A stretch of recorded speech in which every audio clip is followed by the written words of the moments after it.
Hello everyone. तो आज मैं आपको अपना टाइम टेबल बताने वाली हूँ एसबीआई क्लर्क के लिए। जो टाइम टेबल मैंने अपना फॉलो किया था, ठीक है, और मार्क्स जो मेरे आए थे वो भी मैं आपको सारा डिटेल में बताने वाली हूँ। किस तरीके से मैंने टाइम टेबल सेट किया था, क्या सोर्सेज थे जहाँ से मैंने पढ़ाई की थी, ठीक है, ऑनलाइन फ्री कोर्सेज, क्योंकि मैंने कुछ भी पेड नहीं खरीदा था अपने टाइम में। जो भी फ्रीली अवेलेबल था वहीं से मैंने प्रैक्टिस की थी बैंकिंग एग्जाम्स की, ठीक है। और साथ में मैं आपको बताने वाली हूँ कि प्रैक्टिस कहाँ से करनी है। प्रैक्टिस एंड सोर्सेज दोनों ही बताने वाली हूँ इस वीडियो में। तो आप कंप्लीट देखिएगा तभी आपको समझ आ पाएगा और क्या क्या करना है वो भी आपको पता चल जाएगा। चलिए शुरू करते हैं। सबसे पहले चलिए मैं आपको सोर्सेज बता देती हूँ कि आपको सोर्सेज कौन से जहाँ से तैयारी करनी है आपको वो बता देती हूँ पहले आपको मैं। तो देखिए, इंग्लिश के लिए जो मैंने फॉलो किया था वो निमिषा बंसल मैम है, ठीक है। निमिषा बंसल मैम है, आप उनको फॉलो कर सकते हो, बहुत अच्छा पढ़ाती हैं इंग्लिश, ठीक है। इनके रूल्स देख लेना आप प्रॉपर तरीके से। मैंने जो है, मैं आपको सजेस्ट बाद में करूँगी, पहले मैं अपना बता देती हूँ कि मैंने यहाँ से पढ़ाई की थी, ठीक है। निमिषा बंसल मैम है, यहाँ से मैंने जो है अपना इंग्लिश का सारे जितने रूल्स थे, पीडीएफ है, पीडीएफ डाउनलोड कर ली थी मैंने, और उन पीडीएफ से अच्छे से रिवीजन की थी उनको, ठीक है, टाइम टेबल अपना सेट करके। और एक रानी मैम है, उनका भी कभी कभी वीडियो निकाल के मतलब उनकी क्लासेस देख लेती, जैसे एरो स्पॉटिंग हो गया, ठीक है। तो आप ये जो सोर्सेज हैं ये आप कर सकते हो इनसे, ठीक है। और क्वांट के लिए आशीष अरोड़ा सर, ठीक है। लेकिन जो मेरा स्टार्टिंग का बिल्कुल मतलब तैयारी जो मैंने स्टार्ट की थी वो मैंने राकेश यादव सर को फॉलो किया था। मैंने सबसे पहले बेस जो है राकेश यादव सर से बनाया था, ठीक है। उनका उस टाइम जो फ्रीली जो जितनी भी क्लासेस थी उनकी, और कुछ मुझे पेड जो है कहीं से मिल गए थे फ्री में, मैंने ख़रीदा नहीं था, कहीं से मुझे मिल गए थे टेलीग्राम पर ही। तो वहाँ से उनकी वीडियो से मैंने अपना बेस बनाया था अरिथमेटिक का, ठीक है। तो मैंने साथ में पढ़ने के साथ साथ उनके नोट्स बनाए मैंने, ताकि बाद में मुझे कहीं दिक्कत होती है मैं बार बार जो है देखने की जरूरत ना पड़े वीडियो, बल्कि मैं नोट्स से जो है देख सकूँ बार बार, ठीक है। तो मैंने यहाँ से जो है नोट्स भी बनाए थे और अपना तैयार किया था। जब मुझे बाद में लगा कि हाँ अब मुझे थोड़ा लेवल जो है अप करना चाहिए, ठीक है, मुझे समझ में आने लगा, प्रैक्टिस करने लगी, मुझसे क्वेश्चन सॉल्व होने लगे, उसके बाद मैंने आशीष अरोड़ा सर की वीडियोस देखी, ठीक है। उसमें मैंने समझा नहीं था, बस उनके जो क्वेश्चंस थे, तरीका था सॉल्व करने का, वो देखा मैंने, ठीक है। और बाकी जो दो चैनल हैं ये मैं आप लोगों को सजेस्ट कर रही हूँ कि ये भी मैंने अभी वीडियोस देखी दोनों सर की, तो काफ़ी अच्छा पढ़ाते हैं ये लोग भी, कौशिक महंती सर और एक विनर नाम से द विनर्स, ठीक है।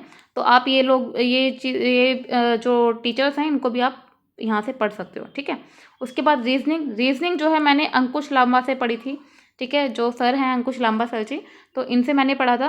सारा जो स्लॉग्स था, ठीक है, जितना भी डायरेक्शन सेंस, ठीक है, जितने भी टॉपिक थे आपके सारे मैंने यहीं से किए थे। और राधे सर थे, उनसे मैंने पजल्स की थी, ठीक है। पजल्स ऑल्दो जो थ्रेड वाला था ना मेथड, वो मैंने अंकुश लांबा सर से किया था, लेकिन बाद में कुछ कुछ अलग अलग टाइप की पजल्स थी, ठीक है, वैराइटीज़ ऑफ पजल्स, ठीक है, तो वो मैंने राधे सर से भी की थी। तो दोनों सर्कल से जो है मैंने पढ़ाई की थी इन दोनों से। करंट अफेयर्स के लिए Parcham classes, Kapil Katpal sir, GK today और आशीष गौतम सर। तो अब मैं इनको ना अलग अलग तरीके से बता देती हूँ। जो आशीष गौतम सर वाली वीडियोस हैं ये मैं करती थी, डेली करती थी इनको, ठीक है। और साथ में अफेयर्स क्लाउड की जो पीडीएफ आती है वो भी करती थी मैं डेली, ठीक है। जीके टुडे से मैं प्रैक्टिस करती थी, यहाँ से मतलब डिटेल में नहीं पढ़ना होता था, ओनली प्रैक्टिस के लिए एमसीक्यूज टाइप के होते थे। कपिल काटपाल सर ये जो है डिटेल में पढ़ाते हैं, तो इनसे भी मैं जैसे कुछ लगता है कि यहाँ से नहीं कवर हो पाया तो कपिल काटपाल सर का यहाँ से कर लेती थी मैं। परचम क्लासेस हैं ये मैं रिवीजन पर्पज़ के ले लेती थी, क्योंकि आप जितना मल्टीपल सोर्सेज लोगे ना रिवीजन के लिए, ओनली पढ़ने के लिए नहीं, रिवीजन के लिए, जब आपने अच्छे से नोट्स बना लिए हों, आपने पढ़ ली हो पीडीएफ, उसके बाद आपको वीडियोस देखनी है, ठीक है। तो ये रिवीजन पर्पज़ से थी। आप कितनी भी वैराइटीज ऑफ वीडियोस देखिए वो और ज़्यादा बेटर है, उतना ज़्यादा आपका रिवीजन होगा, ठीक है। और अगर कुछ नया दिखता है तो आप उसको नोट्स में नोट कीजिए, ठीक है। तो ये तो थे सोर्सेस। अब वो चीज़ें बताने वाली हूँ जहाँ से आपको प्रैक्टिस करनी है। एक तो सारे ये जो भी प्रैक्टिस हो उसके लिए बता रही हूँ ना मैं, ये सारे सभी सेक्शंस के लिए बता रही हूँ मैं आपको। गूगल से आप पीडीएफ डाउनलोड कर सकते हैं, सबसे ईजी तरीका जो मैंने किया था, ठीक है। जो लोग नहीं करते हो तो पेड कोर्सेज के ऊपर भागते हो, तो आप लोग जो है फ्री में कर सकते हो। बहुत सारी पीडीएफ अवेलेबल है, स्मार्ट कीड़ा की मिल जाएंगी। आप जैसे सर्च करोगे ना कि आपको ब्लड रिलेशन वाली पीडीएफ चाहिए तो मेंशन कीजिए सीधा ब्लड रिलेशन पीडीएफ और बैंकिंग एग्जाम, दुनिया भर की मिल जाएंगी आपको, ठीक है। आपके पास कमी ना मैटर की नहीं है, कमी आपकी प्रैक्टिस की है। आप लोग जो प्रैक्टिस नहीं करते हो, ठीक है। मटेरियल बहुत है करने के लिए। उसके बाद मैंने अड्डा 24/7 ऐप है, वहाँ पे क्विज आती है। उस टाइम तो पता है 10-10 मिनट की आती थी, 10-10 क्वेश्चंस होते थे, अब शायद 5-5 क्वेश्चंस आते हैं केवल। तो मैं कंटिन्यू लग जाती थी। मेरा जब लगता था ये वाला टॉपिक हो गया है, मेरा क्वांट जैसे कंप्लीट हो गया पूरा, ठीक है। उसके बाद मैंने सीधा क्वांट का सेक्शन निकाल के जितनी भी उसमें आ रही किसी भी एग्ज़ाम की क्विज़ है, मैं लगाने बैठ जाती थी, ठीक है। तो उससे क्या हुआ, मेरी एक्यूरेसी का भी पता चला, मुझे अपनी गलतियाँ भी समझ में आई, ठीक है। और साथ में मेरी स्पीड भी इंक्रीज़ होने लगी छोटे छोटे से, ठीक है। एकदम से मैंने मॉक टेस्ट लगाना स्टार्ट नहीं किया, तो मैंने पहले क्विज़ लगाई छोटी छोटी। उसके बाद यूट्यूब की रैंडम वीडियोस, मैंने कोई भी जैसे क्वांट की मुझे प्रैक्टिस करनी है लाइक, ठीक है। मुझे जैसे मैंने मेरा जो है प्रॉफिट एंड लॉस का चैप्टर हो गया कंप्लीट, मुझे समझ में आ गया, मैंने पीडीएफ से क्वेश्चंस लगा लिए, ठीक है, मेरे सॉल्व हो रहे क्वेश्चन। उसके बाद मैं क्या करती थी कि यूट्यूब से कोई भी प्रॉफिट एंड लॉस की मैंने निकाला, वहाँ पे किसी भी टीचर का दिखा मुझे रैंडम, मैंने वो ओपन किया, उसके जो क्वेश्चंस होते थे वो मैं सॉल्व करती थी वहाँ से। अब होता क्या था कि वो थोड़े टफ होते थे क्वेश्चन, तो वो अगर मुझे नहीं समझ में आते तो कम से कम वहाँ टीचर है अवेलेबल, तो उस टीचर से मैं समझ जाती थी, ठीक है। तो मैं यहाँ से करती थी, थोड़ा वियर्ड है लेकिन मैं इन सभी सोर्सेज से करती थी प्रैक्टिस।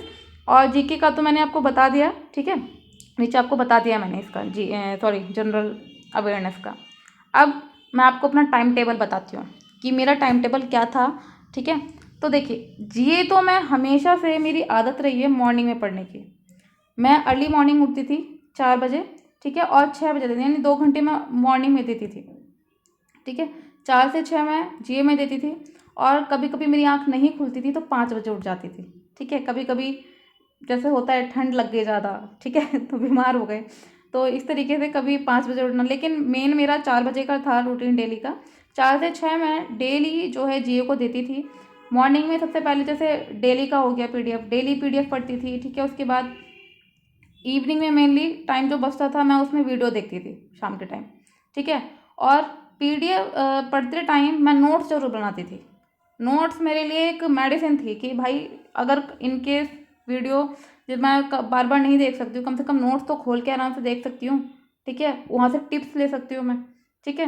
तो मैं मेरा जीए का रूटीन ये था। और क्या होता था कि हर संडे को मैं अलग से मेरा सेट था कि हर संडे मुझे जो मेरा पिछले वीक का है वो मुझे कवर करना है, ठीक है। 2 घंटा देती थी इसको मैं। अब संडे में तो अलग ही रूटीन होता था क्योंकि उस टाइम सभी लोग घर पे होते थे, मेरी फैमिली वगैरह, तो उस टाइम थोड़ा सा लेट उठना होता था संडे वाले दिन। तो संडे वाले दिन जो है मैं कंप्लीट वीक का करती थी, ठीक है, रिवीजन। साथ में नोट से तो करती थी, और साथ में वाईटी वीडियोस यानी यूट्यूब की वीडियोस निकाल के रैंडम देख ली कोई भी, ठीक है, एमसीक्यूज देख लिए। तो मेरे को ना यूट्यूब से ना पढ़ना ठीक लगता था, ठीक है। मैंने पेड कोर्सेज कोई नहीं लिया, मैंने ओनली वहीं से पढ़ा है, फ्री जितनी भी वीडियोस अवेलेबल थी। मेरा एक सीधा सा काम था, पीडीएफ पढ़ो, पीडीएफ से पढ़ो। 3 चीज़ें होती हैं मेरी बस जीए के लिए। पहले पढ़ना, मैंने पढ़ा, उसका नोट्स बनाया, एंड देन उसके बाद जब कंप्लीट हो गई वीडियो, उसके बाद उसी टाइम मतलब उसी दिन का या फिर उसी वीक का या फिर उसी मंथ का मैंने सीधा वीडियो यूट्यूब पर सर्च किया, वहाँ पे जो भी वीडियो मिली वहाँ से मैंने एक बार देख लिया। तो मेरा यही रूटीन था और कुछ नहीं था इसके अलावा, ठीक है। और मैंने जैसे बताया, और जब मंथ कंप्लीट हो जाता था उसके बाद मैं कंप्लीट जो ये अफेयर्स क्लाउड की पीडीएफ होती है वहाँ से मैं पढ़ती थी अपना, ठीक है। और साथ में वाईटी वीडियोस जो मैंने आपको बता चुकी हूँ, वाईटी वीडियो से मैं रिवीजन करती थी, रिवीजन पर्पज से था वो ओनली, ठीक है। अब ये तो होगा आपका जीए का। अब मेरा रीजनिंग का क्या था, रीजनिंग को जैसे मैं 4 से 6 उसके बाद 1 घंटे का ब्रेक लेती थी, ब्रेकफास्ट वगैरह, ठीक है, ब्रश व्रश करना, दिस एंड दैट, ठीक है। उसके बाद 7 से 10 जो है मैं रीजनिंग में देती थी, ठीक है। थोड़ा बहुत बीच में रुक भी जाती थी, इतना एकदम कंटिन्यू नहीं रहता, लेकिन मेरा 7 से 10 रूटीन था रीजनिंग को देने का, ठीक है। क्योंकि डेली मुझे पजल्स लगानी होती थी, डेली का मेरा था कि हाँ पजल्स लगानी है मुझे डेली, ठीक है। और इतना अच्छे मेरी स्पीड हो गई थी ना पजल्स की कि मतलब 2 मिनट बहुत मैक्सिमम था, ठीक है। मैक्सिमम 2 मिनट में पजल सॉल्व कर लेती थी मैं, कितना भी मॉडरेट लेवल की होती थी। अब तो खैर नहीं है कुछ भी प्रैक्टिस, अब तो बैंक में बस काम कर रहे हैं, ठीक है। उसके बाद फिर टॉपिक वाइज प्रैक्टिस करती थी, कुछ भी जैसे डेली मैंने अलग अलग टॉपिक लेना था, ठीक है। उसमें जो है दोनों कंबाइंड लगा के 3 घंटे का मैं ये पूरा अपना टाइम देती थी, ठीक है।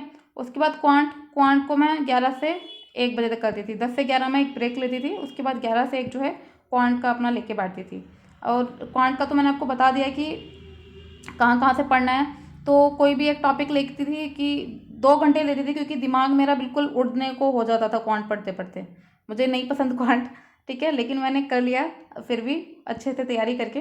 तो क्वांट जो है मैं 2 घंटा देती थी, और जो भी टॉपिक होता था उसको कवर करके बैठती थी, ठीक है। और जो सोर्सेज मैंने बताया वहीं से मैंने कवर किया, उसके अलावा मैंने कुछ भी नहीं किया है। बस एक चीज़ याद रखना, अगर आप जहाँ से भी पढ़ रहे हो किसी भी टीचर से, नोट्स जरूर बनाइए। चाहे क्वांट हो, रीजनिंग हो, इंग्लिश हो, जीए हो, नोट्स बहुत ज़्यादा इंपॉर्टेंट रहते हैं at the end of the time. कि जब आप एग्ज़ाम आने वाला होता है ना, मतलब एग्ज़ाम जिस दिन का होता है उससे पहले कम से कम आपके पास कुछ नहीं होता, जिस सिर्फ एक नोट्स होते हैं। कम से कम एक बार देख तो सकते हो पलट के कि क्या है क्या नहीं है, ठीक है। उसके बाद आधे घंटे का ब्रेक, फिर 1:30 से 3:30 दोबारा रीजनिंग में बैठती थी, मैं लेके बैठती थी, ठीक है। और इंग्लिश का, सॉरी भूल गई मैं, ठीक है। इंग्लिश को मैं 2 घंटा देती थी। इंग्लिश का कोई टाइम नहीं था, जब मन करता था। मेनली मैं इवनिंग के टाइम पे करती थी इंग्लिश को, ठीक है, क्योंकि इंग्लिश मेरी ठीक ठाक थी। बस मेरे को थोड़ा और जोर डालना था उसमें। तो इंग्लिश जो है मैं शाम को लेके बैठती थी 6:30 के बाद, ठीक है।